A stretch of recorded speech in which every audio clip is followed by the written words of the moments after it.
Back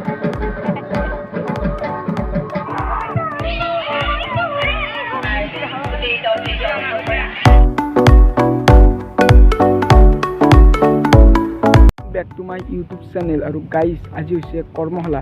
আমাৰ ইয়াতে অলপমান গ'লেই পায় কৰ্মশালা, আৰু যিহেতু এই কৰ্মশালাটো এসপ্তাহ ধৰি চলি আছে, কিন্তু আজি এই কৰ্মশালাটোৰ লাষ্ট দিন হয়, মানে আজি লাষ্ট, আজিৰ পৰা আৰু কৰ্মশালা হোৱা নহ'ব। আৰু আজি এই কৰ্মশালাটোৰ লাষ্ট দিনাই ৰিচা ভৰদ্বাজ, যিহেতু আপুনি শুনিছে, এজন গায়ক মানে ছোৱালী, আৰু সেই ছোৱালীজনী আজি ইয়াত আহিব বুলি আমি শুনিছোঁ। সেইবাবে সকলোৱে বহুত মানুহে আজি চাবলৈ যাব, কাৰণ 2 বছৰ এটি লকডাউনৰ বাবে এইবিলাক হোৱা নাছিল বাবে আজি বহুত মানে চান্স পাইছে মানুহবিলাকে এই অনুষ্ঠানটো পাতিব পাৰিছে কৰোণা শেষ হোৱাৰ মানে ফলত, আৰু সেইবাবে আমিও চাবলৈ যাম বুলি ভাবিছোঁ। তেনেহ'লে বলক দেৰি নকৰি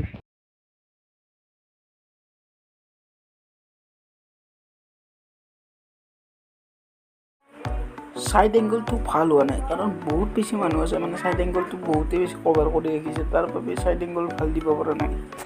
বহুতেই বেছি হাজাৰ মানুহ চাই আছে, কাৰণ কিয় নাচাব, এই অনুষ্ঠিত প্ৰত্যেক বছৰে একবাৰহে আহে, সেইবাবে আজি লাষ্ট দিন হয়। যদি আপোনালোকৰ কোনোবাই অহা নাই এই অনুষ্ঠিত কৰ্মশালা চাবলৈ, তেনেহ'লে মোৰ এই ভিডিঅ'টো চাই অহা ফিলিংছ পাব, তেনেহ'লে চাই থাকক।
ইমান মানুহ বা আগুৰি আছে ভাল জানো, মুখ্যমন্ত্ৰী হেমন্ত বিশ্ব শৰ্মাই আহিছে বা যেনেকৈ আগুৰি আছে ভাল কেলা, আৰু জানো কোনোবা মাল চাল হৈছে আৰু আবাগিলেতো এনেও সেইটো ধান্দায়ে, আৰু ওপৰৰ পৰা বৰষুণো কৰি আছে, বৰষুণটো বাদ দি বস্ত্ৰ পাতি পেলাইছে ওপৰৰ পৰা।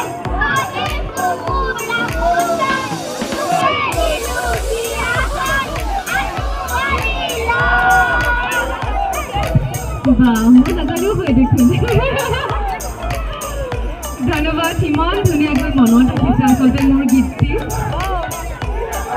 ইয়াত অকণমান গাবলৈ অসুবিধা হ'ব, হয়তো টেকনিকেল প্ৰব্লেম হ'ব, গতিকে মঞ্চলৈকে গৈছোঁ পুনৰবাৰ।